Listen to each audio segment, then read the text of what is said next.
estão aí quase um caso médico para fazer artigo, você e o Edmundo. Pô, tá demais, nossa senhora, eu tenho ficado muito gripada, muito. Ok. Demais mesmo. Então vamos lá. Então a gente vai fazer agora a defesa do trabalho de conclusão de curso do aluno Felipe Assis de Souza, né, orientado pelo professor Daniel Sadok Menachê e desorientado por mim, como a gente gosta de dizer, né? Fiquei aqui só para estar presente hoje, né?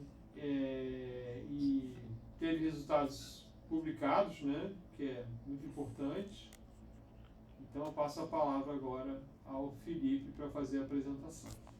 Ok. Bom dia, agradeço a todos pela presença, em meu lugar. Como o professor Cristal já me apresentou, meu nome é Felipe Assis de Souza, sou aluno de DCI, estou no final da graduação. E esse trabalho chama-se uma caracterização em larga escala do tempo de atividade de sistemas e rejuvenescimento de software.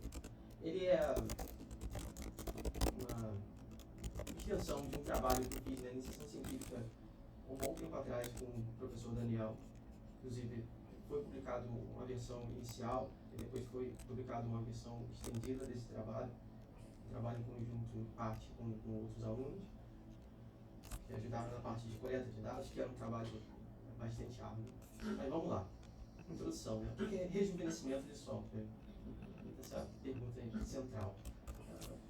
A definição pode variar um pouco, dependendo da fonte que consulte, mas, assim, essencialmente, uma definição que eu achei no artigo, eu achei interessante, que é uma forma graciosa de você terminar um software e reiniciar ele no estado limpo. Né? E para que você faria isso? Você faria isso para poder evitar eventuais problemas, eventuais problemas de vazamento de memória, e para garantir que ele tenha uma boa funcionalidade ao longo do tempo. Tá? E isso tem a ver com o tempo de atividade, né? O ideal não seria, talvez, uma aplicação ficar disponível o máximo de tempo possível, que significa seria um sinal de robustez. Mas aí já é um problema, porque se a aplicação ela fica ligada de forma contínua, sem nenhuma inicialização, sem nenhuma atualização, ela acaba, com o passar do tempo, a se tornar vulnerável a alguns ataques. Em relação a algum exploit de algum protocolo que a aplicação faça uso, ou até mesmo algum problema interno, algum bug não foi previsto. Esse aqui é o roteiro de como é a apresentação. O trabalho é dividido basicamente em 3 partes. A primeira parte é essa pequena introdução, e depois a gente faz 2 análises mais extensas de dados. Como o nosso objetivo é entender entender de uma forma mais abrangente qual é a relação entre tempo de atividade, vulnerabilidade e onde que entra o reconhecimento de software, a gente precisava coletar alguns dados reais. Existem alguns trabalhos que fazem isso, mas eles, em geral, acabam se atendo a fazer estudos de casos. Né? Então, por exemplo, você vai pegar uma aplicação, exemplo, de uma empresa que tem algum caso de uso bem específico e vai analisar onde que seria necessário aplicar técnicas de rejuvenescimento ali. O nosso objetivo nesse trabalho é muito mais fazer uma caracterização em larga escala. Né? E para isso a gente pegou essas 2 fontes de dados. Não são fontes de dados prontos, porque a gente precisa garimpar bastante coisa para conseguir extrair informação dali. Isso aqui é um fórum do Reddit e o Shodan. Como eu estava vendo, estava dizendo, caracterização da relação entre tempo de atividade e vulnerabilidade. Tentar entender um pouco melhor quando devemos aplicar técnicas de rejuvenescimento, quais tipos de dispositivos são mais vulneráveis, tem algum sistema operacional que é mais vulnerável que o outro, quais que são mais prevalentes aí pela internet, qual a percepção do administrador do sistema sobre a necessidade de aplicar as atualizações de correção. Como eu ia falar, do trabalho dividido em 2 partes. E aqui é só um resuminho do outro trabalho inicial que foi sobre esse, né? Qual é a diferença daquele para esse, né? O inicial que a gente fez, a gente usava só dados de Reddit e um dataset um pouquinho menor. E a ideia era fazer um contraste entre a percepção do usuário, necessidade de reconhecimento e a legislação. A gente pegou um estudo de caso que, do Airbus, e aí tinha umas regras que ele tinha que ser, o software tinha que ser iniciado a cada 6, rejuvenescido a cada 6 dias. E isso era um contraste muito grande com a percepção de um usuário comum, né? E aí a gente tentava usar os dados que a gente conseguia coletar, fazendo uma análise da informação textual e deixar mais claro esse contraste. Mas agora vamos para a parte que importa. Assim. Então, bom, extração de dados do Reddit. Como é que a gente faz para extrair dados do Reddit? O Reddit é uma plataforma que tem vários subfóruns que os usuários podem publicar basicamente qualquer coisa. Existem alguns fóruns que são um pouco mais nichados, né? Um deles é um que os usuários eles gostam de publicar seus tempos de atividade. Então são pessoas em geral entusiastas de computação, pessoas que são administradores de sistema e que frequentemente entram naquela plataforma, naquela comunidade para poder divulgar como que está sendo o desempenho das suas máquinas. Claro que pela própria natureza desse tipo de fórum, você acaba tendo uma tendência mais por extremo, né? Porque, assim, se a pessoa ela se voluntariar aí num fórum e publicar o seu tipo de atividade, é porque ela tem provavelmente a percepção que aquilo ali é algo notável, né? Então, nos fóruns do Reddit, a gente tem uma tendência a ter uns uptimes um pouco maiores. Mas como é que a gente faz para extrair esses dados? O próprio Reddit tem uma API para desenvolvedores. Extrair os dados, a princípio, é bastante simples, porque é uma requisição HTTP, você manda um parâmetro que você quer extrair, qual é o subfórum e quais dados você precisa coletar, e ele te retorna um JSON enorme com todas essas informações. O problema é que muitas dessas informações estão contidas em imagens, porque como prova dos seus uptimes, a maioria dos usuários eles não escrevem por extenso qual o tempo de atividade, eles colocam muitas vezes uma imagem que acaba servindo como uma prova do tempo de atividade das suas respectivas máquinas.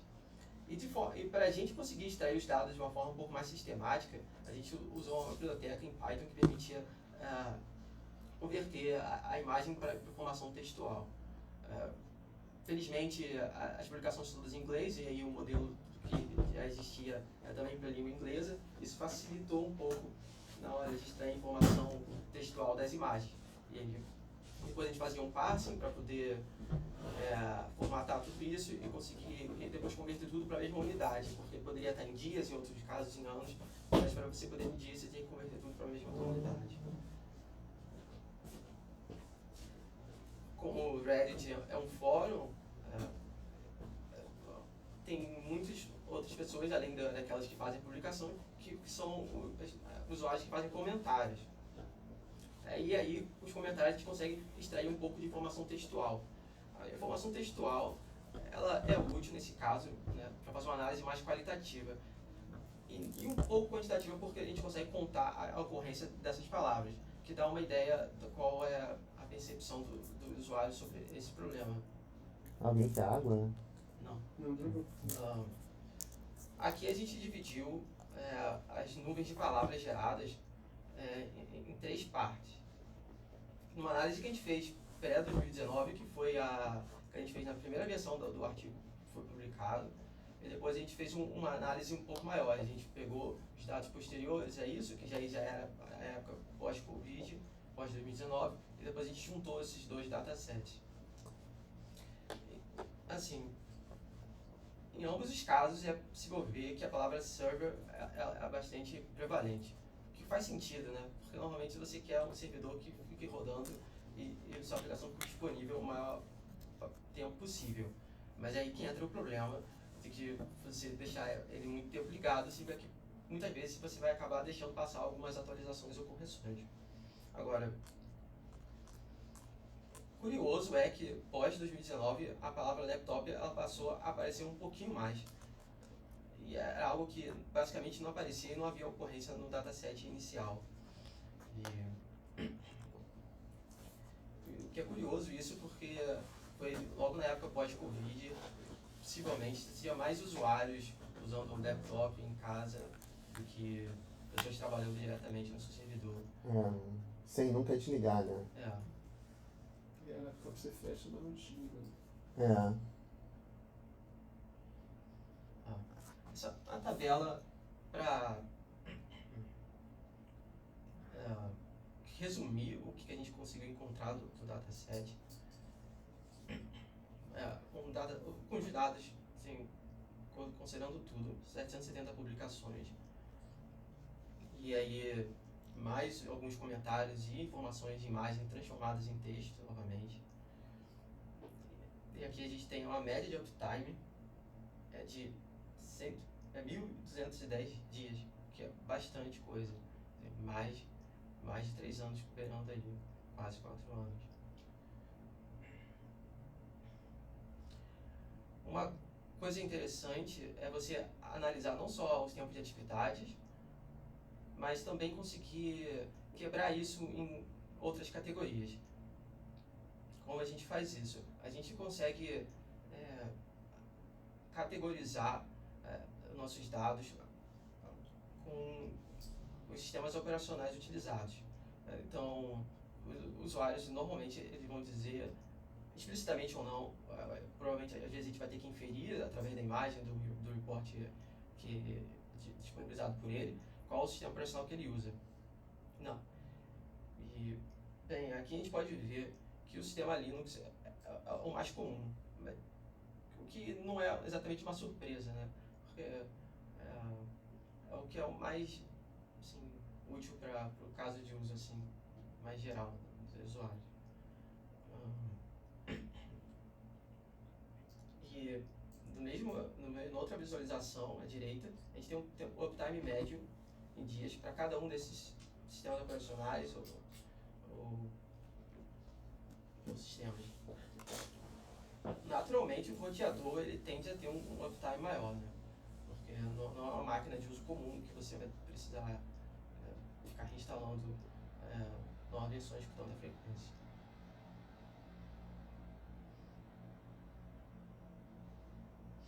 Então, no slide anterior a gente tinha todos os dados consolidados, né, e separados pré-Covid e pós-2019, mas a gente aqui faz uma divisão um pouco mais detalhada ao longo do tempo. Então a gente separa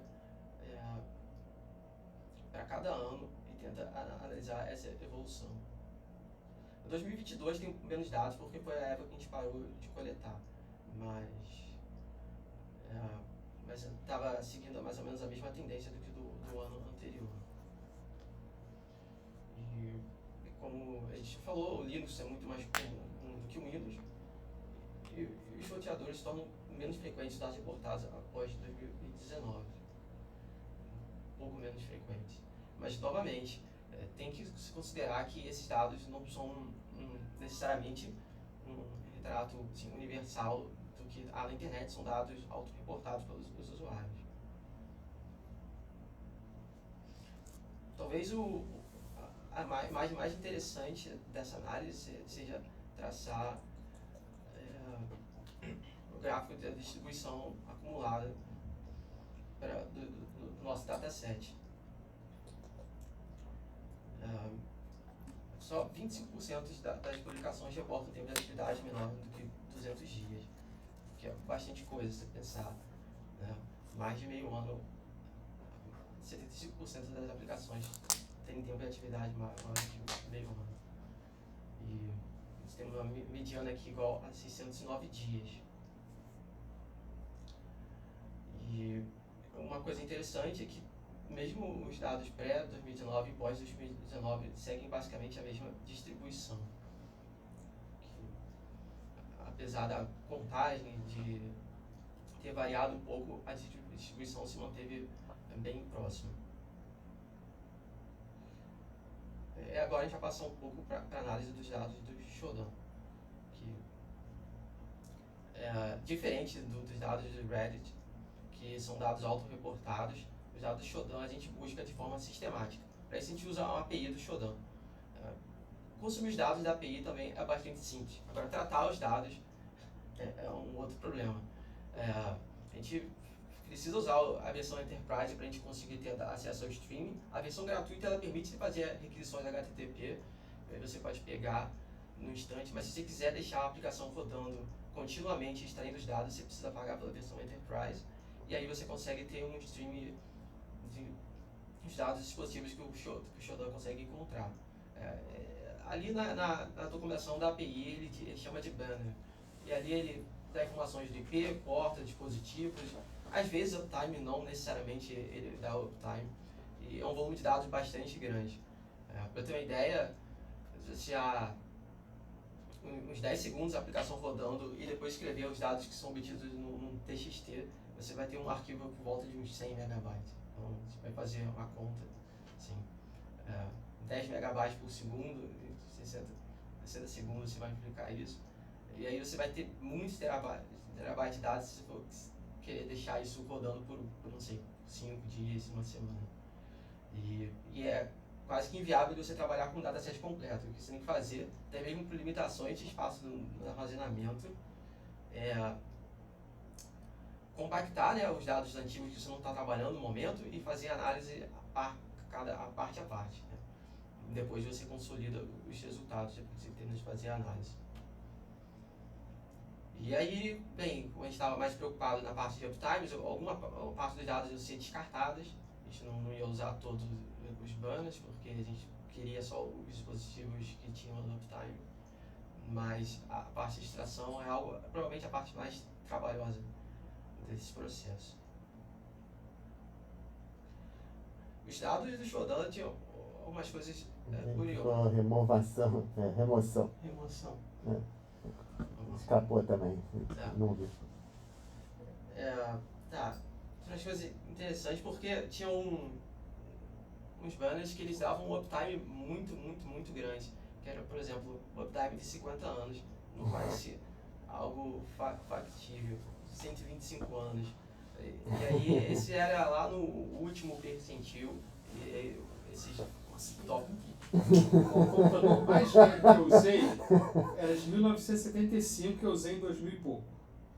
E era o mais velho que estava rodando no Rio de Janeiro, assim, que era o PDP-11, que usava no metrô ainda. Uhum. Então não ia ter 50 anos hoje. E aí a gente removeu. Você foi lá no metrô, na central? Que legal. Foi legal. Mas o que vocês fizeram? Vocês trocaram? Eles tinham extração de dados por Cartão. interface serial, que eles tinham conseguido adaptar lá, só que eles extraíam dados e não conseguiam ler e pediram para a gente descobrir o que era. A gente descobriu que tinham mudado, era tudo em assembly, né? Tinham mudado a estrutura de dados. Tinham botado mais um byte na estrutura de dados. Sério? Eles não sabiam. Aí quando a gente achou esse byte, todo dado ficou bonitinho. Que máximo. E eles continuam usando? Acho que não. Ah, tá. Mas isso era para o funcionamento do metrô mesmo? Tinha um pro metrô e um para as catracas. Mas o do metrô parava, estava quase todos sempre parados. Das catracas não podia parar. O do metrô era para ver a frequência? O metrô era para controlar os freios, controlar o freios? serviço automático. Eles andavam no intervalo, eles trabalhavam com seres humanos. Como o senhor não está funcionando, eles trocaram por seres humanos? Caramba! Porque com automático dá para fazer intervalo menor. Porque vai controlando. Caramba! Mas daí estavam trocando tudo por. Quer dizer, tinha um plano de trocar tudo por. Quando a gente chegou era PC já, né? Já tinham trocado um pedaço do workstation. Mas já era PC. Vamos lá. Caramba! Pô, interessante. Era legal. Sim. Tá. De forma similar ao que a gente fez no Red, a gente também traçou a função da distribuição acumulada para os dados do Shodan. O resultado não foi tão diferente assim, teve um uptime médio um pouquinho maior, 4, mas... E assim, subindo um pouquinho mais no percentil, esse valor já ia para 11,3 anos, né? Então, a maior parte do valor, assim, estavam lá. Mas tinha aquela cabrinha ali mesmo? A gente tentou, eu acho que a gente tentou dar alguma explicação para isso. Qual é a explicação?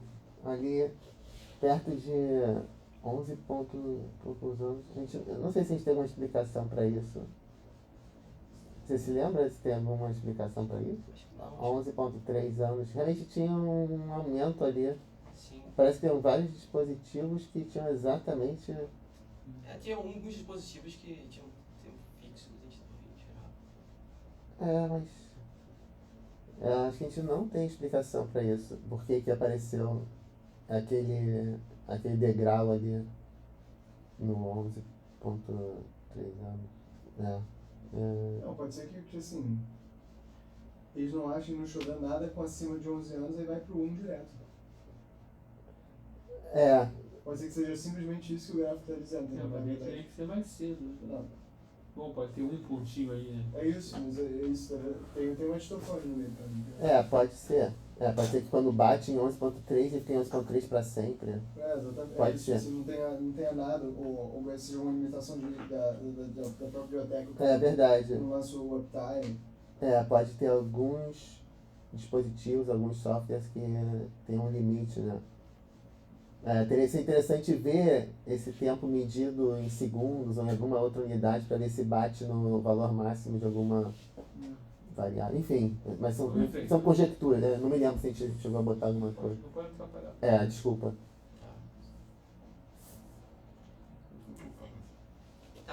Como eu estava dizendo, né?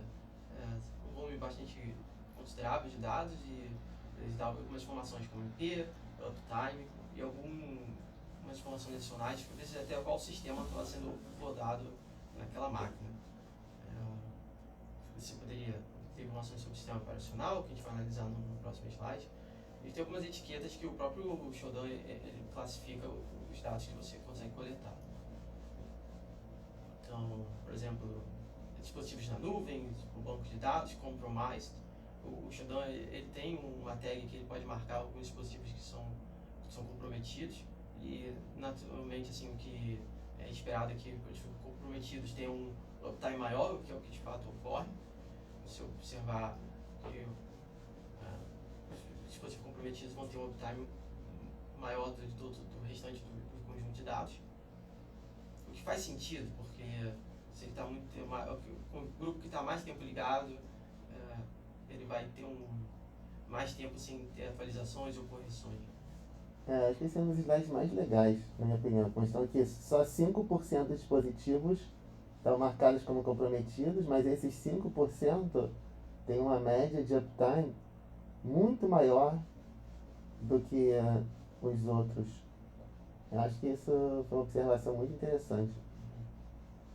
Logo atrás vem dispositivos na nuvem e bancos de dados. Sim. E assim, um dispositivo ele pode ter mais de uma classificação dessas ao mesmo tempo, né? Então ele não é na nuvem ou no banco de dados, ele pode ser um banco de dados na nuvem também. Esse banco de dados pode ser um software só, que está em alto, ou ele é uma máquina realmente? Então, eu acho que ele faz o tagging por porta, né? Por software. Por porta. Eu acho que sim. IP, eu acho, IP não tenho porta, certeza. sim. Você sabe? IP porta. IP porta, né? Então é por porta mesmo. Então, ele pode ter mais de uma tag ao mesmo tempo, então poderia ser um banco de dados na nuvem.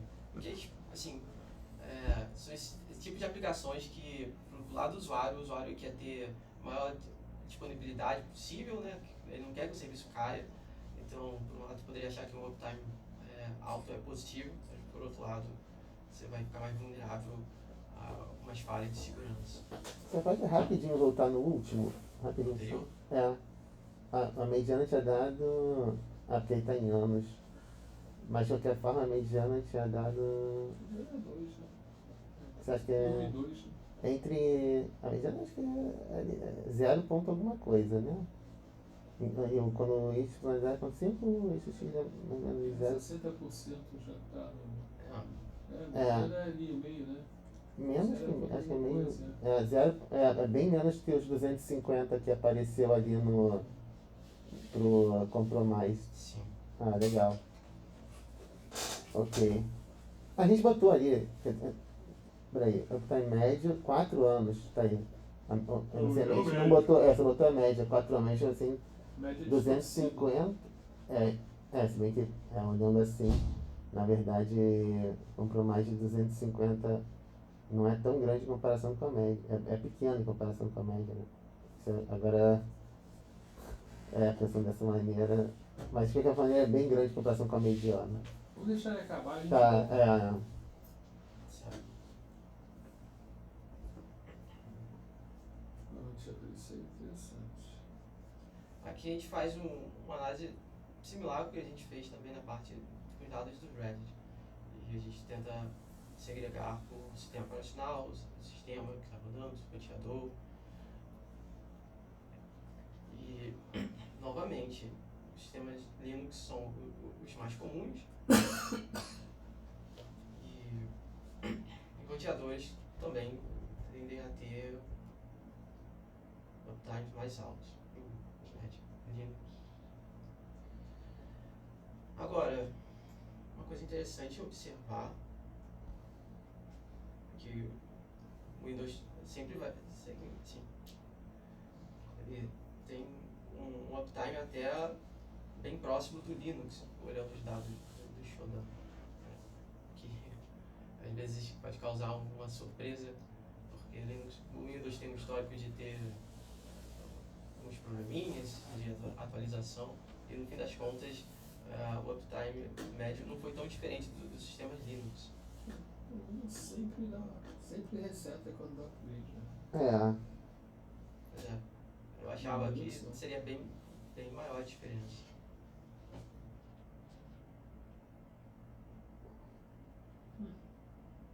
Esse aqui a gente pegou um dispositivo em particular para poder analisar o comportamento dele ao longo do tempo. Porque como a gente pode filtrar pelo IP, então a gente pode ver qual é o uptime reportado para aquela máquina, filtrando pelo IP ao longo do tempo. Né? E aí a gente poderia pegar alguns pontos e traçar o gráfico. E o comportamento esperado seria que o uptime ia crescendo, chegar a um momento ele reseta, volta para o zero. Vai crescendo, reseta e volta para o zero. E foi o que pode ser observado em um dispositivos. E aí você tem uma certa quantidade de reinicializações a cada janelinha de tempo. Esse talvez seja o melhor gráfico para ilustrar, porque ele dá um resumo de tudo que a gente conseguiu extrair do Shodan. A gente tem na parte menorzinha o uptime médio por serviço. Não sei se a legenda dá para enxergar bem, mas tem a aplicação, o protocolo que é utilizado. E aqui na linha tracejada a gente tem duas vulnerabilidades que foram descobertas para esse protocolo, o MQTT. E aí você pode ver que pela data tem mais detalhado isso no texto, mas desde a data que eles foram descobertos, se você fosse analisar o uptime dos dispositivos que usam aquele protocolo, você poderia inferir que eles tem uma boa quantidade dos dispositivos estavam vulneráveis. Né? Acho que um pouco mais de 90% ou algo assim. Porque você tem um uptime médio acima de 150 dias e aí você considerando que a data que a vulnerabilidade tinha sido descoberta era relativamente simples de se inferir que todos aqueles dispositivos estavam vulneráveis. Né? E se mantiveram vulneráveis por um tempo ainda, porque o uptime ainda continuou relativamente alto. Não baixou. Até depois.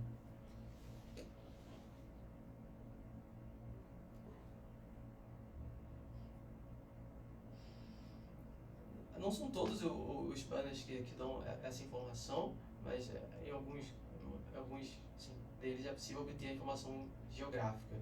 Então, basicamente, qual país que está aquele dispositivo se encontra.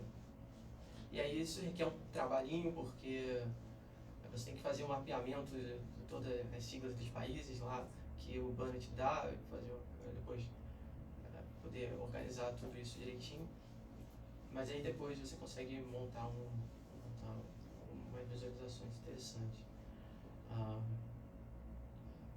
Então, por exemplo, China foi o que teve mais ocorrências dos nossos dados, depois Estados Unidos e Japão. E o uptime médio na China foi muito maior do que nos outros dispositivos, do que nas outras regiões.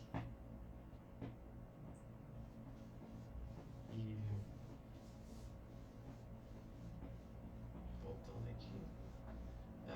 maioria se concentra na China e na Europa, mas na Europa vai estar dividido por país e aí não acaba sendo assim, tão visível aqui na hora que você separa por país. Se eu tivesse colocado por continente, provavelmente a Europa estaria em primeiro lugar de ocorrências.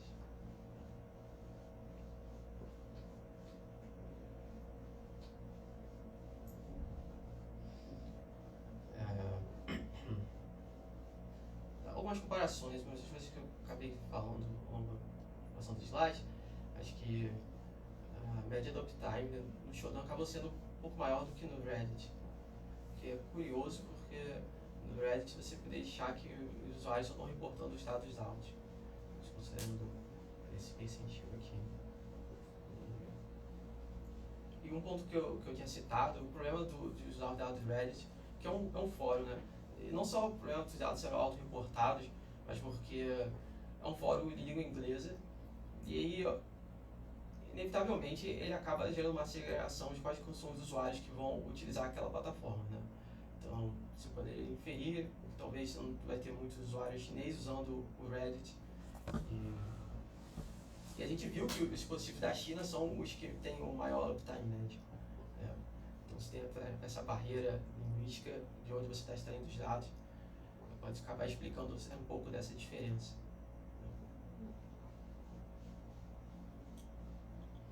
Porque, como é um fórum em inglês, então não são pessoas de todas as regiões do mundo que vão utilizar aquilo ali, então você não tem mais. Isso é meio surpreendente assim, mesmo. Mas desse botou média de uptime no 95%. Acho que claro, a média está um pouco espúria aí, não? Seria 95% de uptime no Shodan é maior do que o do Reddit, não? Por que você botou essa palavra média? Não sei se tem essa palavra média. Em qual? Não, Enfim. faz sentido. Mas é uma observação interessante, realmente, que se esperaria que tudo do Reddit fosse maior do que o do Shodan. Não. Mas a gente viu que os dispositivos que têm maior uptime são os da China. Sim, e sim. os do Reddit são pessoas que falam inglês e Mas usam a plataforma. isso a gente não tem, na verdade a gente não tem como saber, porque eles não não têm a tem. geolocalização do Reddit, então a gente não sabe se eles são da China ou não. Esses fóruns são cheios de indianos, vocês falam inglês, que escrevem inglês, né? Mas... Sim. Algumas limitações que eu destaquei ao longo da apresentação, que os dados do Reddit são reportados pelo usuário, né? Tem a possibilidade de ser reportados incorretamente ou até falsificação. Eu não sei porque o usuário faria isso, mas é possível, é algo que tem que ser levado em conta. E, assim, uma hipótese assim, que eu não sei é que talvez tivesse uma limitação geográfica por conta do idioma dos usuários. Não dá para ter certeza que eu só tenho, não tem como saber a localização geográfica na API, de onde que a pessoa está fazendo aquela publicação, mas é uma hipótese. Limitações que a gente só usou duas fontes de dados, né, Reddit e Shodan, para poder traçar as análises. Existem outras plataformas que a gente poderia usar para poder validar se esse tipo de comportamento se mantém. Ou se por acaso foi algum problema, se uma coisa particular da metodologia utilizada, será que esse comportamento se manteria se tivesse sido extraído de outras plataformas, de lugares? Será que a China seria a localização que tem um uptime médio maior, ou é algo particular dos dados de onde eu extraí? Será que essas funções de distribuição acumulada seriam próximas uma das outras ainda, ou não? Isso é algo que poderia ser uma limitação que poderia ser expandida no futuro, né? A conclusão, caracterizar o uptime de diferentes tipos de dispositivos. Por que isso é importante? Existe um problema porque se um atacante ele identifica que uma determinada máquina tem um uptime muito grande, isso pode ser um indicador de que ele está vulnerável, né? E também isso depende de qual tipo de dispositivo é aquele, qual protocolo de comunicação ele está utilizando, porque o exploit se refere a algum protocolo em parte específico. Então, do ponto de vista do atacante, é interessante a ele saber qual é o uptime dos dispositivos, Mas você, como administrador do sistema, você tem que levar isso em conta na hora de rejuvenescer as suas aplicações. O ideal seria, assim, ter reinicializações programadas para você sempre estar em dia com os patches de atualização e de segurança. E não só em relação a atualizações de segurança, mas eventuais problemas de implementação de software no código mesmo, problemas de vazamento de memória ou alguma mudança em alguma outra ponta, né? Porque muitos sistemas são sistemas que se comunicam com outros sistemas distribuídos, que tem que se comunicar com alguma outra, com uma API, e às vezes alguma coisa ficou datado e teria que ser atualizado para um padrão mais seguro.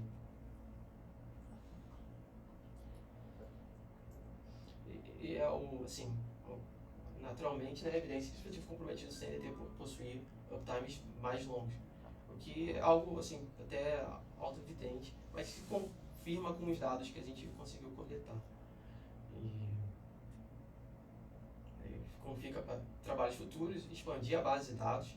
Acho que a gente poderia estender o processo de coleta de dados, talvez usar um dataset maior, mas aí isso implica alguns problemas, como eu disse, o stream de dados Shodan você tem muitos dados por segundo e rapidamente você acaba usando terabytes de dados, então você precisaria de um computador bem maior do que a gente tinha disponível para poder analisar.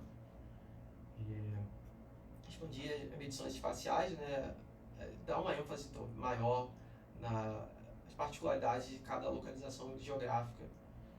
Isso é algo que o Red fica devendo pouco. O Shodan ele já consegue fazer algumas marcações da região, mas talvez fazer uma análise de uma resolução mais alta, assim, segmentado em cada região. Por exemplo, talvez traçar funções de distribuição de uptimes para cada região e ver como elas se comparam umas com as outras. Isso é algo interessante a ser feito.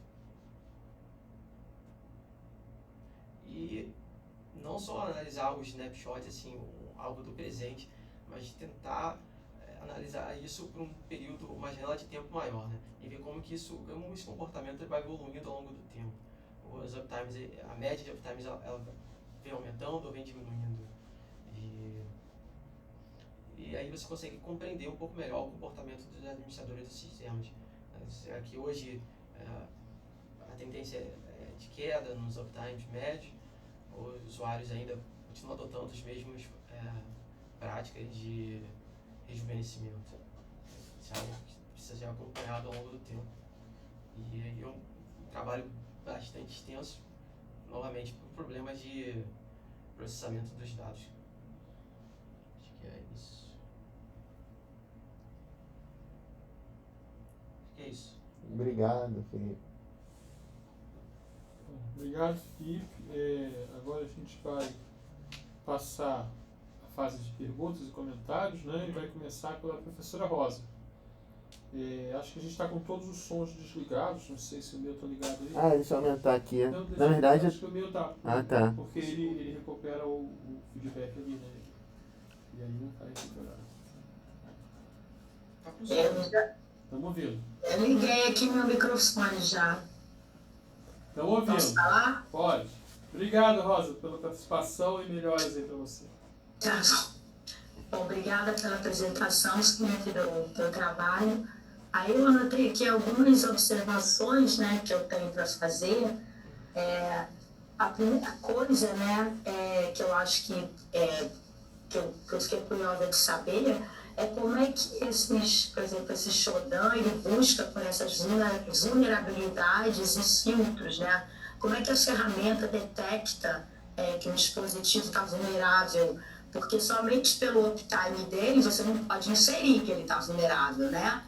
Então pode até haver uma relação entre comprometimento do dispositivo e um uptime, né? Um uptime longo. Mas isso pode não ser verdade, né? Então ele pode estar com uptime longo e não estar com nenhum tipo de comprometimento. Tá? É uma relação que pode não ser verdadeira, né, para alguns dispositivos. Então, como é que a ferramenta, que você falou em um certo momento que o Shodan busca por vulnerabilidades e filtros e consegue detectar que o equipamento está comprometido, isso é o que eu entendi. Eu gostaria de saber como é que isso fiz isso, porque só pelo uptime não é possível. Isso, não é possível identificar só pelo uptime. O Shodan tem uma heurística, eu não consigo detalhar, mas ele marca previamente, na hora que você recupera os dados da API, alguns dispositivos já estão marcados com uma etiqueta de comprometidos. E isso é uma heurística dele, eu não sei exatamente detalhar como é que ele faz, mas assim, a minoria do conjunto de dados que estava marcado como comprometido, né? Então você tinha muitas instâncias de uptimes longos que não estavam marcados como comprometidos. Essa é uma catalogação do próprio do Shodan, né? Que é ele que dá isso pra gente. Mas o Miceli hoje também está orientando o Pedro, que é seu colega do SI. Ele até deve defender o TCC daqui a pouco, daqui a alguns dias. Dia 20 tá marcado, né? E aí ele focou bem mais nessa questão de fazer a relação entre os banners e a base de dados NVD, para saber o que está comprometido ou não. Então a maneira como ele faz é você olhar o banner, então no banner você tem informação do software, da versão que está rodando. Tem. E aí você então pode fazer o casamento entre essa informação e base de dados de vulnerabilidade, para saber se aquela versão tem alguma vulnerabilidade ou não. É uma coisa bem simples, em princípio, né? A ideia é simples. Essa é uma forma passiva de detectar se está comprometido ou não. A forma ativa, que o Shodan também faz, isso aqui para uma minoria dos casos, é realmente tentar ir conectar lá no dispositivo e fazer alguma ação para a qual a resposta vai ser diferente se estiver comprometido ou não. E essa seria uma verificação ativa, se está comprometido ou não. Né? Faz sentido? Tá, então essa ativa seria para alguns dispositivos, né? Que ele faria poucos, acredito eu, né? Bem poucos. A maioria ele faz de maneira passiva. Ele só olha o banner que contém a informação do software, dos módulos, das versões. E aí, a partir disso, ele faz o casamento disso com base de vulnerabilidades e diz se ele acha, né, que é comprometido ou não. Claro que pode ter falsos positivos e falsos negativos, né? Tem alguma coisa que ele pode pensar que está vulnerável, mas que na verdade não está. Por exemplo, porque, sei lá, o banner foi corrompido, ou porque, por exemplo, qual seria um outro motivo? Por exemplo, ele faz uma verificação extra dos pacotes antes de chegar na aplicação, então mesmo que ele tenha vulnerabilidade, na prática não tem como ser usado. Enfim, e tem os falsos negativos também, né? Mas enfim, a ideia geral é essa, né? Alguns dispositivos eles têm alguns banners eles dão uma informação detalhada mais sobre o que o sistema está rodando. Por exemplo, às vezes até qual versão de JavaScript ali que está rodando Next.js, qual o framework. Então uma aplicação web, você consegue. Teria que fazer os casamentos realmente e olhando quais foram algumas vulnerabilidades, quais foram alguns commits que foram dados naquele repositório da biblioteca, se tem um relatório de alguma correção de uma vulnerabilidade recente e aí depois analisar. Seria um trabalho bem mais extenso nesse caso. Mas... Tá, você colocou, por exemplo, nesse seu gráfico aí de comprometidos, você simplesmente olhou que o Shodan assinalou como comprometido, né? Nesse caso, sim. Tá, você não estudou mais a fundo, quer dizer, você não pesquisou mais a fundo para saber que tipo de comprometimento seria. Foi só que se ele marcou, você considerou nesse seu percentual, né? Isso. Esse aluno, Rosa, do Miceli, que está terminando o terceiro, ele foi exatamente assim que você está falando, mas ele olhou só para a FRJ. Então ele olhou para a FRJ e fez isso que você falou, tentou ver o que é falso positivo e falso negativo, olhar quais são as vulnerabilidades e tal. que é até um coautor desse trabalho, que é um colega do Felipe também, que é o Pedro Boechat. Tá. E com relação ao Reddit, né, qual é a confiabilidade desses dados? Porque você falou que é o próprio usuário que coloca lá, né? Então podem ter muitos erros, né? Aí nesse banco de dados, que é o próprio usuário que coloca. Não estou falando nem assim por maldade, mas por errar mesmo, né? Existe alguma forma de você garantir que tem alguma confiabilidade nesse dado que o usuário colocou lá? Qual o procedimento que os usuários costumam adotar nesse fórum é usar uma imagem, uma foto, um print do terminal mostrando qual é o uptime. E aí não é um relatório escrito por texto direto, a maioria deles fornece essa informação através da imagem. Aí você tem que analisar o print lá do terminal ou a foto que é enviada. Tanto que eu acabo fazendo uma transformação dessa imagem para informação textual, para poder analisar um pouco mais fácil e fazer o parsing disso. Assim, o usuário ele poderia falsificar realmente a imagem, Mas aí é mais difícil, né, do que um texto que ele próprio digitou, né? Ele pode ter uma configuração errada, talvez no clock do computador, ele poderia mudar isso e dar um uptime maior, assim. A imagem ia parecer legítima, mas o sistema dele ia estar mal configurado também, isso existe, essa possibilidade. Tá. E que equipamentos que esses, tanto o Reddit quanto o outro, que tipo de equipamento que eles fazem essa avaliação, né, o uptime? É tudo que você pode imaginar ou são algum subgrupo de equipamentos? Você botou roteador, né? Você botou alguns... Isso. A princípio não tem nenhuma restrição, assim, tudo do Reddit, o pessoal ele coloca dados de qualquer coisa. O mais comum vai ser sistema Linux ou roteador. Mas tem algumas pessoas que vão colocar dados do uptime de laptop ou até do celular Android, por exemplo. Isso aparece no nuvem de palavras. Mas o mais comum mesmo no Reddit são sistemas Linux e roteador. Ok. E uma coisa que, só mais uma pergunta, quando você colocou ali a média de 95 percentil, significa que você usou as amostras para calcular aquela média correspondente a 95% percentil, é isso? E a outra 95,5, a mesma coisa, né? É aquele gráfico que tem a quebrazinha, né? Que aparece... É isso aí. Então, só o fato de você aumentar para 95,5 subiu a média para 11,3, né? Isso. Tá. E, assim, no final, como conclusão, o teu objetivo geral era tentar relacionar esse uptime com dispositivos comprometidos, pelo menos foi o que se caracterizou e chegou nessa conclusão. Que o uptime do dispositivo comprometido costuma ser maior do que o uptime de dispositivos que não estão comprometidos. Isso, entender essa correlação, né, entre uptime e grau de vulnerabilidade do dispositivo. A tendência, pelo que a gente observa nos dados, é que dispositivos com uptime maior tendem a ser comprometidos. Não necessariamente todos dispositivo com uptime alto comprometido, mas é algo que a gente consegue inferir pelos dados nesse sentido. Entendi, que também dependendo do tipo de dispositivo, pode ser que ele, né, como você colocou aí, o roteador, às vezes ele tem um uptime maior que qualquer outro, né? Desses outros, laptop, qualquer outra coisa, né?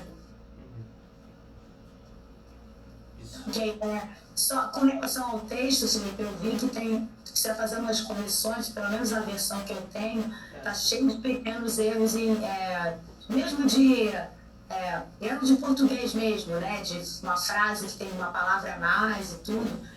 Então eu recomendaria você dar uma leitura para tentar consertar essas coisas no texto, porque eu vi que tem alguns problemas no texto. Tá ok? Mas é isso aí. Obrigada aí pela tua apresentação. Tá? Obrigado. Obrigado, Rosa. Agora eu vou passar a palavra aqui ao professor Micélio, que já está bem mais envolvido também, né, nessa questão, e agradecer a presença dele e a ajuda aqui para resolver os nossos problemas, sonhar e coisas assim. Sim, eu gostei muito do tema do seu Preenchido. trabalho, tá? Eu acho que ele é um trabalho muito bom. Tá. E eu acho que eu sempre costumo dizer isso, você tem um trabalho publicado, você participou de outras Mas publicações. tem que terminar aqui. Eu acho que a gente não está discutindo muito se você merece ou não concluir o projeto final, então tudo que eu falar aqui é para contribuir com o teu texto do documento de projeto, tá? Então, assim, você está meio nervoso, é normal, mas dá uma relaxada nisso, porque não tem necessidade. Daqui a 10 anos, você vai olhar para trás e vai dizer assim, tá de boa. Então, assim, tem uns trechos, assim, eu achei que o texto dos teus artigos, principalmente no artigo da BRGS, no GRS, acho que você publicou lá em 2019, eu vi nas suas referências, eu acho que ele está mais conciso do que aqui, acho que ele está com uma cadência melhor. Aqui a tua introdução em particular, eu acho que ela tipo assim, ela deixa uns gaps um pouco grandes, sabe? Quais correções fazer, tipo assim, a primeira frase que você coloca aqui, os tempos de atividade dispositivos transmitem informações sobre sistemas. Então assim, ela está meio solta, assim, tempos de que dispositivos, computadores, de IoT, né? Tipo assim, o trabalho que a gente fez lá com pode falar, Daniel? Claro. Então, o que a gente fez lá com a Siemens, né, a gente vira muitos dispositivos IoT. Então, até essa caracterização do que é um dispositivo é uma coisa que é importante você ter no seu trabalho, né? E eu sinto muito falta, assim, de referência. Eu marquei aqui no texto para você dar uma olhada, né? Tipos, assim, tem alguns claims que você faz aqui que eu acho que são muito fortes e algumas coisas que não dá exemplo. Então eu saio da tua introdução sem entender exatamente o que você vai fazer e nem por que isso é importante, tá? Porque imagina que eu não sou da área e não entendo as dificuldades dos outros áreas.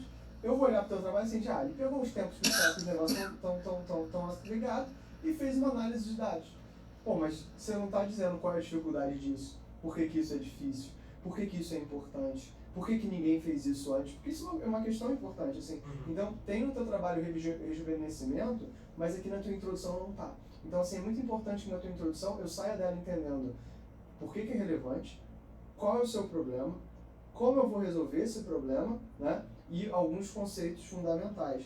Aí, aí você já vai direto para o tratamento de dados. Né? E aí, a partir do capítulo 2, é que é tudo proposta. O teu texto melhora bastante, tá? A partir do capítulo 2, tá? Eu matei marca aqui que esse que é o problema do trabalho. Aí você põe um código-fonte legal, bacana. Coloca um GitHub, acho que é sempre bacana, né? De colocar. Você faz a catalogação de dados. A tabela que está aqui você fez no LaTeX, na apresentação você fez mais bonitinho. Eu pessoalmente gosto mais da tabela que você botou na apresentação. Achei que ficou mais bonita. Então acho que às vezes vale a pena. Aí você fala da análise dos dados do Reddit. E aí, tipo assim, tem uma discussão que você fez na apresentação, que, pô, o Reddit é isso, o Reddit é aquilo, tem esses dados, tem umas figurinhas, que eu acho que elas valem a pena elas estarem aqui no teu texto, porque ajuda pra gente a contextualizar o trabalho, entendeu? Que é bem legal isso. E aí sim, coloca nuvem de palavras, mas não aparece nenhuma nuvem de palavra aqui, e na apresentação tem, entendeu? E é isso que é importante, porque por mais, Felipe, que você tenha, tem 2 outcomes que saem dois resultados que saem de uma defesa de monografia. É o aluno formado, que é o principal, tá? A gente não está discutindo isso, mas o texto que fica para os outros alunos que vão consultar depois, tá? Então, assim, vale a pena você colocar isso, botar essas coisas que você colocou na apresentação aqui, né? Eu gostei muito da seção 3.3, que é a motivação das inicializações. Acho que ela é importante, né? Tem essa discussão. Tem uma figura que ficou solta aqui no meio do caminho, eu não gosto. Aí você faz análise de dados do Shodan, mas aí fica um pouco descasado, porque eu não sei qual é a diferença entre fazer análise de dados do Reddit e do Shodan. Tá? Por que um é diferente do outro? Por que isso daria resultado diferente? Que acho que até motivou a pergunta da professora Rosa. Porque, pô, de onde é que sai esse Shodan? Entendeu? Por que ele é relevante? Isso, como não está elencado na introdução, e você não tem uma seção nem de conceitos básicos, nem de trabalhos relacionados tradicional, a gente fica meio perdido nesse entendimento. Mas aí, tipo assim, como eu tinha essa manha do Shodan, eu levei isso de boas e entendi. O que eu senti falta nessas duas sessões é que elas terminam de forma muito abrupta. Você não coloca uma conclusão sua, que é uma questão de uma autoralidade, né? Dessas análises que você fez, o que você conseguiu concluir? O que você entendeu? Não é a conclusão do trabalho, mas é a conclusão da análise, né? Aí aqui, quando você chega no capítulo de conclusão, que você fala das limitações, bacana, né?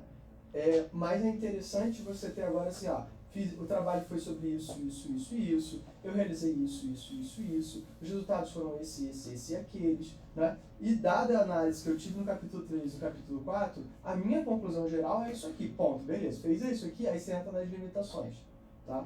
Entrou nas limitações, essas análises que a gente fez, que tiveram resultados, tem essa limitação, que você colocou aqui, eu acho que precisa crescer, tá?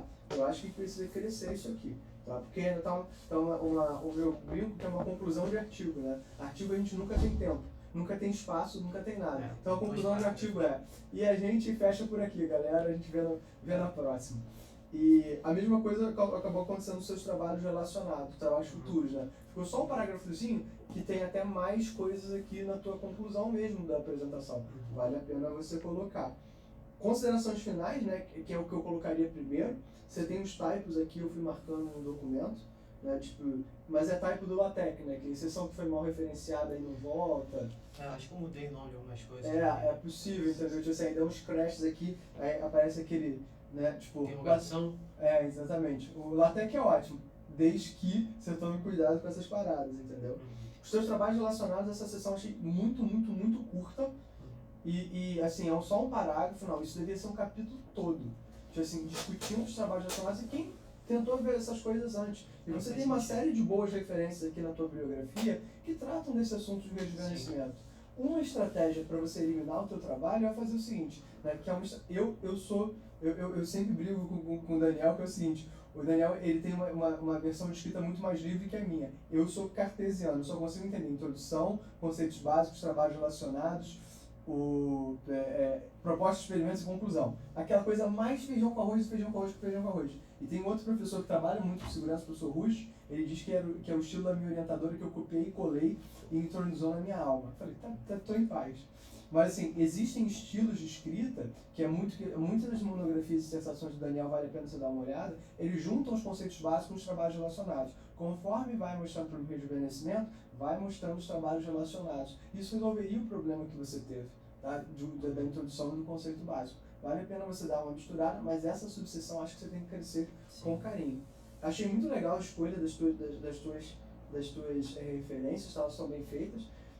Gostei de ver que você trabalhou nos trabalhos do Nogueira, né? Eu fui do Matheus, né? Sim. E aí eu fui da banca dele, o Matheus é um garoto muito bom. Então é legal, você participou inclusive de um trabalho com o Boechat, né, que é o journal que saiu esse ano. Então assim, parabéns, assim, acho que tem bastante material. Eu botaria mais bibliografia, acho que você referenciou pouco. Tá? Sobre a questão realmente dessas do uptime, você tem que tomar cuidado com essa questão do uptime. Às vezes o uptime ele vai descer única e exclusivamente por reinicialização, então existe queda de uptime que ela é benéfica, tá?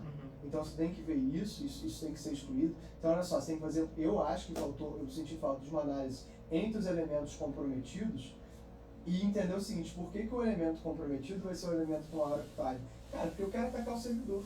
Eu quero atacar o cara que está sempre ativo, eu não quero atacar, tipo assim, aquele computador velho que o cara liga de vez em nunca. Eu quero atacar o servidor, né? Eu quero atacar o dispositivo IoT. Então, se o cara está ligado por mais tempo, aumenta o que a gente chama de superfície de ataque, né? E aí, entendeu? Então, assim, quanto mais tempo lá atrás, menos você vai achar, porque antigamente a gente desligava o computador. Hoje em dia a gente evita desligar, né? Então, essas são coisas que mudam um pouquinho. Então, assim, quebrar não só pelo sistema operacional, quebra pela versão. Esse uptime de 11 pode ser porque foi a última versão do Windows 7. Né? Foi uma das últimas atualizações do Windows 7, que ainda está em uso. Qualquer coisa depois disso, a galera já deve até ter descontinuado. Então tem uma relação entre a versão do software e essa questão dos uptimes. A gente viu muito isso em questão de IoT, que tinha dispositivos que não tinham mais patch.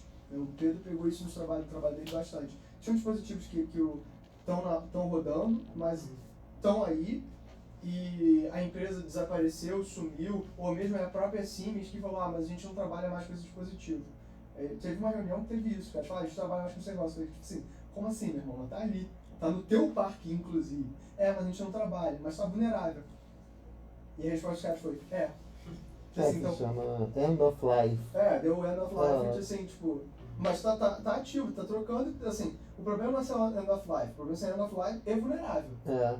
Entendeu? Tipo assim, e aí você pega no próprio trabalho do Nogueira, e aí você, porque assim, o que eu tô tentando é casar essas coisas todas, entendeu?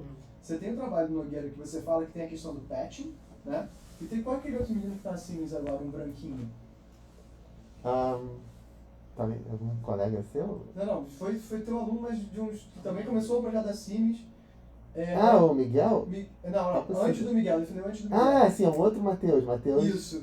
Porque tem o Matheus Nogueira, que foi seu Que colega, tá mas em antes Portugal dele tinha o Matheus agora, tá? Martins, exatamente. Isso, tá em Portugal. Ele, assim, ele trabalhou, o Matheus trabalhou com rejuvenescimento de software, mas o Matheus trabalhou com patching, entendeu? E aí você pega essa questão, o uptime, ele pode ser usado como elemento de machine learning para classificação assim, tipo, se eu tô no uptime, se o uptime, será que um cara que eu tenho que dar uma prioridade para ver esses elementos de patching? Porque se o cara, ele pode ser um servidor. Por que o Boechat usou o cenário do FRJ?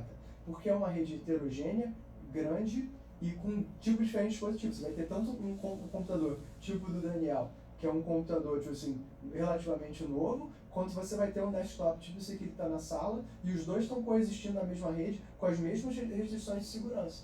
Então assim, a máquina do Daniel, ela potencialmente vai ter um uptime alto, porque o Daniel provavelmente não desliga o computador, né? Se desliga porque acabou a bateria, né? Esse é o mal do... Se bem que hoje mesmo eu reiniciei aqui, para poder, eu não tinha me tocado no negócio do OBS Studio. Perfeito, né? Sim, tem isso. Então, você nota o seguinte, essa questão do time, essa análise, ela tem que ser um pouco cortadinha. Na verdade, vou ter que reiniciar daqui a pouco, não, que eu vi que ele tem um novo patch aí pro Mac. E até eu, tipo assim, eu sou uma vergonha, porque eu sou professor de segurança, meu Mac lá embaixo, que é um Mac M1, ele tá com a versão antiga do macOS, eu tô com uma preguiça da porra de reiniciar tudo, justamente. Então, essas análises têm que ser levadas em consideração. Entendi. E assim, e aí depois até cortar. O que é ambiente industrial, onde essa questão de patch e reinicialização? Um uptime muito grande no ambiente industrial, que é uma coisa que o pessoal da indústria vê como uma coisa boa, não necessariamente é mais uma coisa boa, entendeu? Então assim, quebrar esses paradigmas, porque se está muito tempo com uptime, será que não aplicou patch? Será que não aplicou isso? Será que não aplicou aquilo? Então assim, ambiente industrial separado desse ambiente universitário, separado desse ambiente doméstico, entende? Então assim, o Shodan, ele não acerta sempre, então isso é uma coisa que você tem que ter essa noção. Então na verdade, assim, a ideia seria até se você pudesse pensar em montar, não sei se você vai continuar fazendo mestrado, não sei se é do teu interesse, não sei disso assim, mas um trabalho legal seria agora pegar isso que você descobriu e montar um pipeline, para você começar a classificar, tipo assim, como se fosse não um IDS, mas um alertador para o cara que está administrando essa rede agora, que é imensa, dizer o seguinte, meu irmão, presta atenção no que você está fazendo. Né? Tipo assim, olha, vi aqui no Reddit essa questão do time, vi aqui no Shodan, e agora, tipo assim, como é que eu consigo mapear esse tipo de coisa? Né? Como é que eu posso usar um como insumo para o outro? Ou então, até mesmo, eu pensei até mesmo na questão de uma GAN. Você pega o dado que vem de uma coisa que é mais ou menos confiável, tipo Shodan, e aí você faz uma rede adversarial baseado nas opiniões de outras pessoas. Né? Ou você faz a fusão dessas informações, o que vem do Shodan com o que vem do Hash, para tentar classificar esse end of life. Mas agora eu estou só elucubrando, e é isso. Tá? Eu falei um monte de coisa, mas você está de parabéns, o texto precisa de um carinho um pouquinho maior, tá? Mas eu estou com 8 defesas de projeto final entre essa semana e a próxima. Caraca. Eu estou acreditando isso, que é o final do período, e que se vocês não defenderem agora, vocês perdem a nota. Então assim, eu entendo que teve uma corrida, mas agora que você tem um tempo maior na versão final, dá uma alinhavada nisso. Não é nada que prejudique, como eu falei, você tem artigo publicado, então tipo assim, a gente não está verificando isso. Acho que é legal você colocar os artigos que você publicados como resultados, tá, da tua monografia, porque eles são resultados pelo menos indiretos, tá, do trabalho que você fez.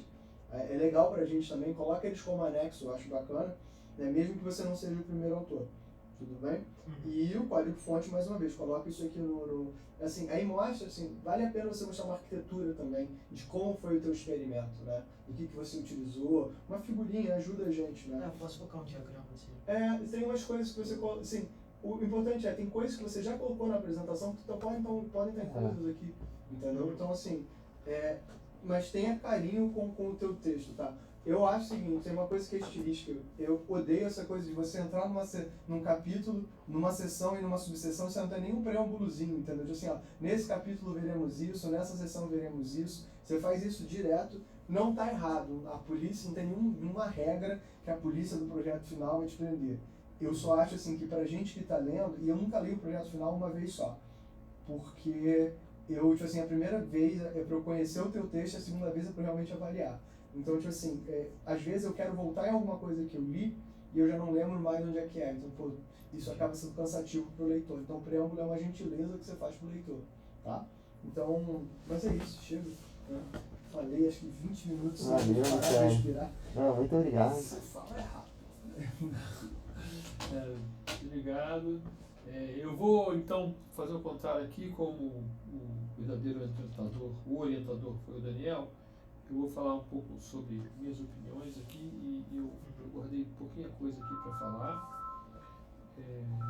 Eu acho que sim, é um projeto final, né? E eu acho que ele, de certa maneira, podia falar, tem um defeito aqui, que é a falta dessa estrutura acadêmica. Sim. Então eu gostaria de ler introdução, revisão, proposta, avaliação da proposta, conclusão. Né? Mas eu não tenho nada contra que não seja assim. Principalmente porque não é uma dissertação, não é uma tese, é um projeto. E ficou com uma cara assim de projeto. Eu vou fazer isso aqui, fiz. Escrevi como fiz, tal. Então ficou com cara de projeto.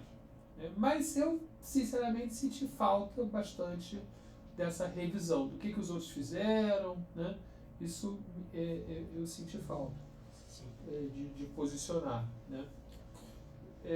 Eu acho que ele tem uma coisa muito interessante, porque geralmente, pelo menos, a gente trabalha muito com fazer coisas, né? Criar artefatos, né? E até avaliar um pouco os artefatos que a gente faz. Mas essa fase que é muito importante, que é dos sistemas operando, o que acontece com eles, a gente não liga muito para isso. Né? Surgiu depois uma questão muito grande de segurança, e o pessoal de segurança liga muito, mas isso aqui não é bem segurança. Né? Isso aí é tipo operação mesmo. Eu estou lá, estou operando e quero saber mais coisas que só a segurança. Né? Se tem bug que está rodando, se está caindo muito, se não está caindo muito, se está caindo, se eu estou baixando, desligando pouco. Né? Então é uma espécie de assunto pouco tratado, né? Aqui dentro, mas em geral na academia, é um assunto pouco tratado. Quer dizer, quando você está trabalhando mesmo, o que acontece? As pessoas fazem projetos, né? Fazem sistemas, né? E o pessoal de segurança que vai mais, não, vamos olhar para o caso real, vamos olhar para a rede, para as invasões e tal. Mas a operação, né, que é uma coisa diária, que tem setor e tal, geralmente desprezado, assim, né? Principalmente, vou dizer até assim, de certa maneira, quanto mais top é a universidade, menos ela vai falar de operação diária do software. Né? Até a impressão que a gente tem é assim, não, o engenheiro, o pessoal lá de software que está na operação é mais bronco, assim, né? Tipo, não é tão cabeça quanto o cara que faz análise, quanto o cara que planeja a rede, quanto o cara que faz o desenho, né? E na verdade está com um monte de problema diário. Eu tinha um aluno que trabalhava no Helpdesk da Petrobras. Todo dia chegava, tinha um pepino de manhã para resolver do negócio que rodou de noite. No primeiro cara que chegou e foi fazer o software não funcionou, porque não sei lá o que. E aí, o que aconteceu? Tem coisas mais bizarras. Um monte de software rodando com um monte de coisa. E os sistemas são muito complexos, assim. Então, achei muito legal olhar para essa coisa, né, e ter uma medida muito clara, estou medindo aqui o time. Acho que não entrou muito no rejuvenescimento. Ficou ali meio, isso aqui é um assunto focal, assim, porque tem várias questões que acabam envolvendo aí, né? Uma delas é essa que ficou talvez parecendo mais importante, principalmente na apresentação, que é a vulnerabilidade, né? Quem está comprometido. E até que no começo eu ia perguntar um negócio, mas acho que você falou bastante sobre isso. Então, acho que assim, que faltou talvez, pode pensar, além dessa revisão, né, analisar melhor o porquê. Porque você falava, por quê? Por causa do rejuvenescimento. Mas daí você acaba falando um pouco vamos dizer assim, a análise mais preocupante aí foi essa da vulnerabilidade, né? Está comprometido ou não. Né? Eu acho que aí o Mistério falou várias coisas. Né? Eu fiquei muito interessado em saber por versão do sistema operacional, né? Uptimes e quando lança release, né? Quando lança patch pequeno, quando lança nova versão. Todas essas coisas começam a você querer ver esses relacionamentos com o uptime. Né? Até um pouco dessa disponibilidade de tempo que os sistemas operacionais te dão. Né? Essa discussão que eu acho que hoje não existe mais, quer dizer, não devia existir o que é melhor o Windows e Linux ou outras versões de Unix. Né?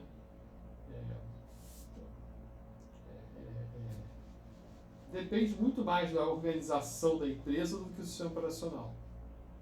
Se o cara faz tudo certinho, vai funcionar de um jeito. Se o cara é uma bagunça, vai ser uma bagunça. Eu tenho colegas, assim, gente que estão nas empresas, o cara fala, tem empresa que não tem nem cabeamento estruturado. Entra na sala do CPD, todos os fios estão passando assim pelo ar, você tem que fazer assim. Eu fui numa sala assim, num banco, um dos principais bancos de investimento do Brasil. A gente, vem ver aqui a sala de servidores. Aí é assim, os fios passando pelo meio da sala. Aí você vai, às vezes, para uma empresa pequenininha, o cara tem todo o cabeamento estruturado, tudo bonitinho, passado, etiquetado e tal. Então as coisas saem, né, de baixo para cima, assim, sai lá da onde você botou a máquina, né?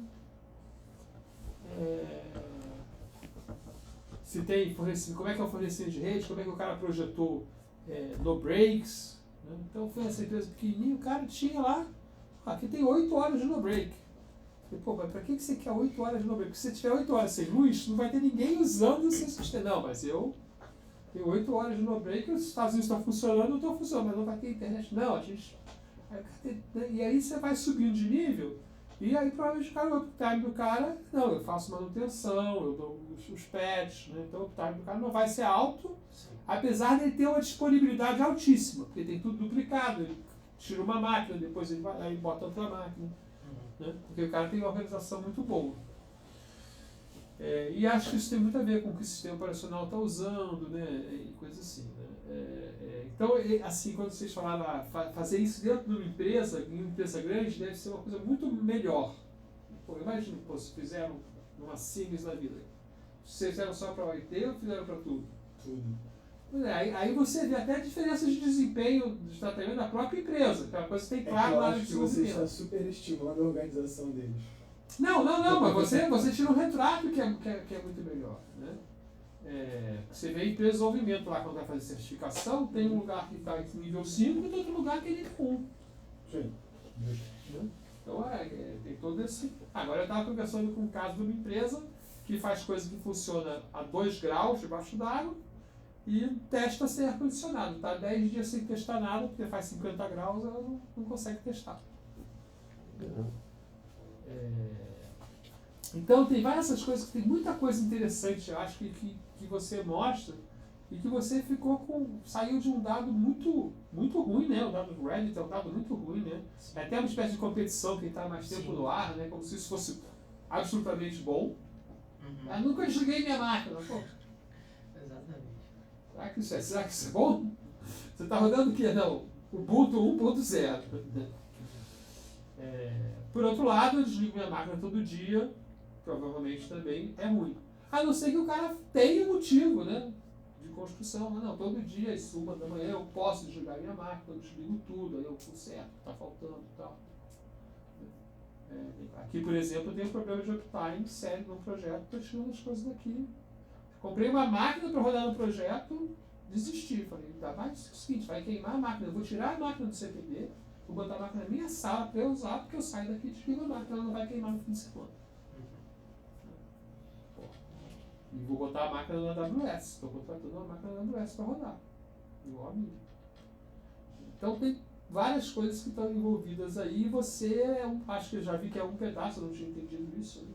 É um pedaço de um trabalho, então isso é legal também, você parte de um trabalho que é maior. Então é isso, assim. Aí, só para não falar que eu não falei, não puxei, acho que tem essa questão do artigo também. É claramente um projeto final, claramente está bem feito, claramente deu trabalho. Né? Eu só queria mostrar, bota na nuvem de palavras, só porque tem um negócio que aparentemente foi eu que inventei, apesar de pode ser que não. Né?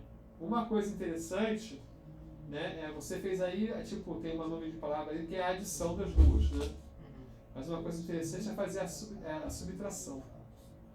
É você pegar as nuvens de palavras e mostrar quais são as palavras que são diferentes. Então, se tem A menos B, A menos B e B menos A são coisas diferentes. Né? E a interseção também. Então, fazer operações com as nuvens de palavras, além da união, é um negócio legal. Aí você traz A menos B, B menos A, a interseção, essas coisas são bem interessantes. Você fez a união, né?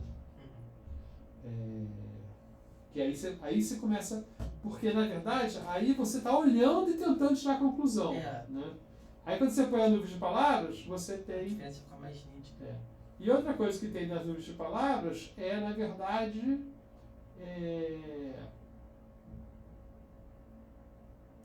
a gente, por exemplo, aí você está usando almos, né? Então tem palavras que a gente não. Pode filtrar, assim. Tem que filtrar melhor. Né? Vai tirar essas Gerar claro. Então tem vários trabalhos em nuvens de palavras que podem ser feitos. Né? Um deles é de filtragem, né? O outro é de clusterização das palavras, né? Porque tem palavras que são sinônimos, aí até não estou vendo muito, mas você podia, por exemplo, sei lá, juntar desktop com laptop. Ah, vale a pena, não vale a pena? Né?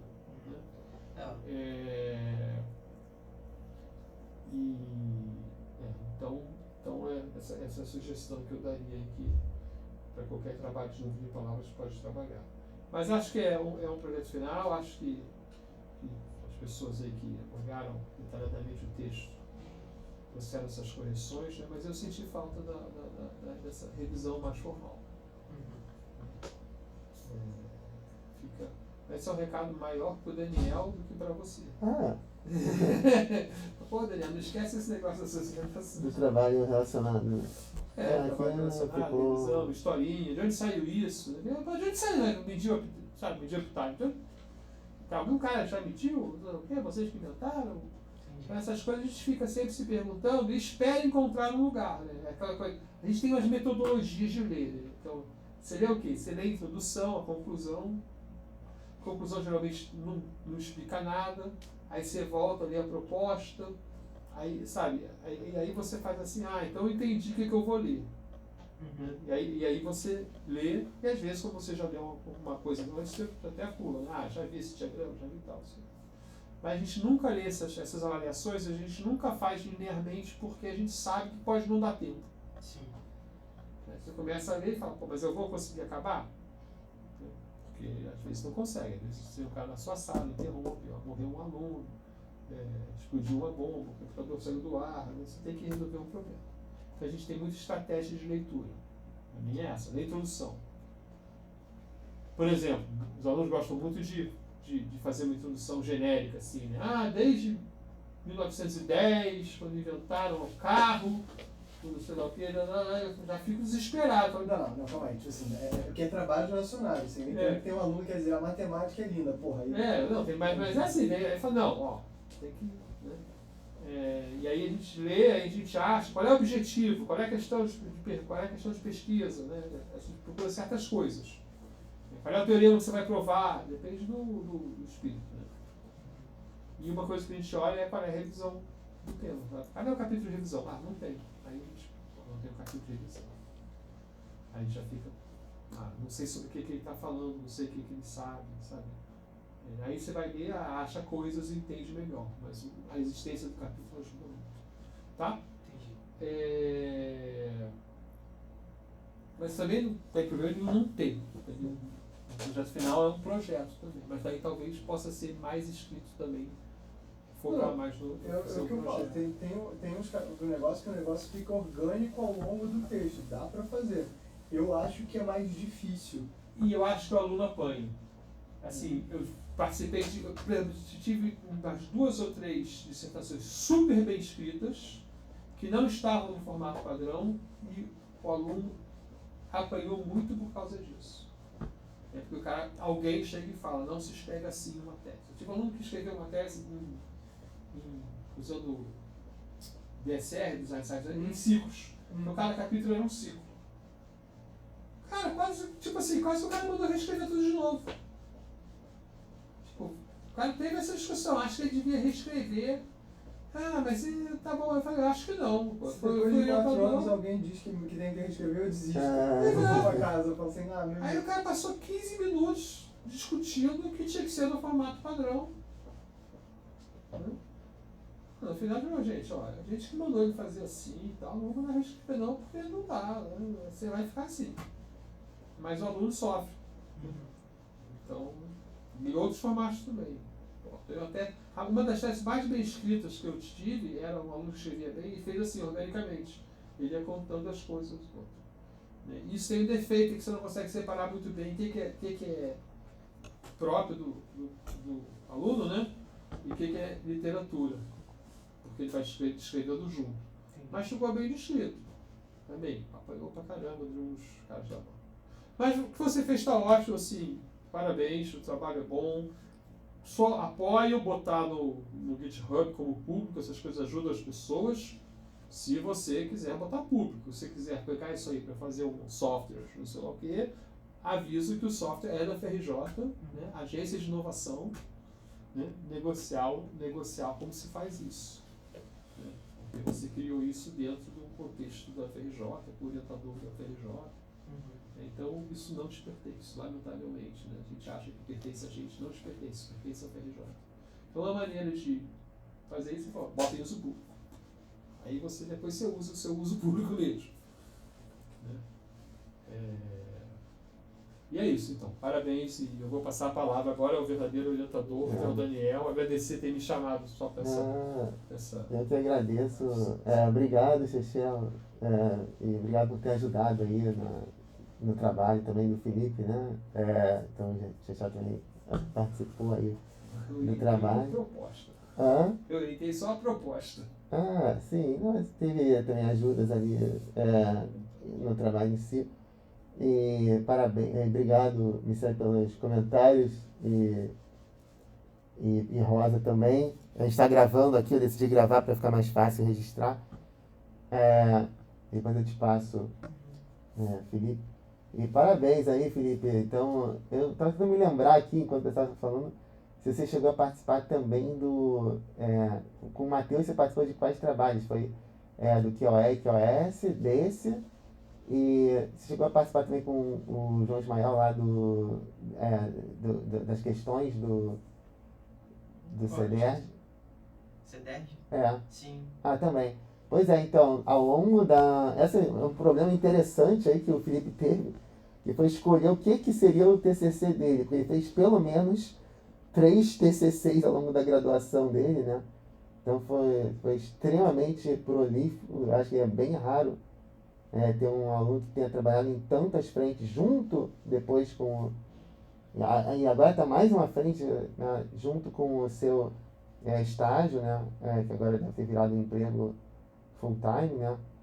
Então, acho que realmente a experiência, para mim foi uma sorte ter podido trabalhar contigo ao longo da graduação em tantas, você ajudou e liderou, né, muitos desses trabalhos e realmente são trabalhos que foram em áreas completamente diferentes. Teve esse que foi de medições de rede para real time, teve o de QoE e QoS, que foi medições para verificar a qualidade dos vídeos, teve um para avaliar questões do CEDERJ. E então a gente até esqueceu de botar essa referência aí mas então acho que foi uma honra para mim. E eu sei que você tinha dado aquele pontapé em começar o mestrado, né, há 1 ou 2 anos atrás, mas acho que seria interessante você repensar com carinho essa possibilidade. No PPGI já fecharam as inscrições, mas agora tem o PESC que ainda está aberto. Se você achar que tem alguma chance de você conciliar, eu acho que poderia ser algo muito legal, porque você realmente tem algumas habilidades, né, de gerenciamento de tempo e de capacidade, né, para gerar resultados assim que acho que podem contribuir muito em muitas frentes. Então, realmente, os parabéns aí e obrigado pela oportunidade, né, de trabalhar contigo ao longo da sua graduação. Eu que agradeço. Ok. Acho que é isso, Xaxã. Ok, então a gente tem que pedir para você sair da sala para a gente fazer a avaliação. E você fica aqui no banquinho. E a gente vai decidir aqui a nota e se passou ou não. Vai parar de gravar. Parar de gravar.